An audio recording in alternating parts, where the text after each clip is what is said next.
Michal Hanzuš. Vraví sa, že ak sa v rozličných prostrediach správa človek v zásade rovnako, svedčí to o jeho stálosti, vnútornej vyrovnanosti a čestnosti. V prípade Michala Hanzuša treba dodať, že aj o odhodlaní, osobnej odvahe a zmysle pre fair play. Narodil sa 11. marca 1977 v Banskej Bystrici.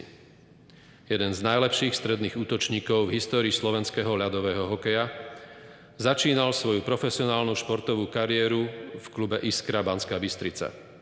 Od roku 1998 odohral v celkom 6 tímoch 17 sezón v zámorskej NHL. Viackrát úspešne reprezentoval Slovensko na majstrovstvách sveta v ľadovom hokeji vrátane tých najslávnejších a víťazných v roku 2002. Bol členom reprezentácie našej krajiny na zimných olympijských hrách v Salt Lake City, vo Vancouveri i v Soči.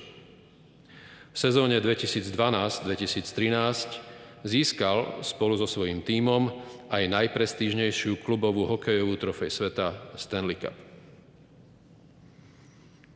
Prezident Slovenskej republiky udeľuje Michalovi Hanzušovi štátne vyznamenanie medailu prezidenta Slovenskej republiky za významné osobné zásluhy o rozvoj v oblasti športu a za významné šírenie dobrého mena Slovenskej republiky v zahraničí. Medaila prezidenta Slovenskej republiky vyzerá ako zlatý 12-hrotový kríž na zlatom slnečnom disku, na stuhe v národných farbách a na zlatom kruhovom poli je umiestnená štandarda prezidenta Slovenskej republiky.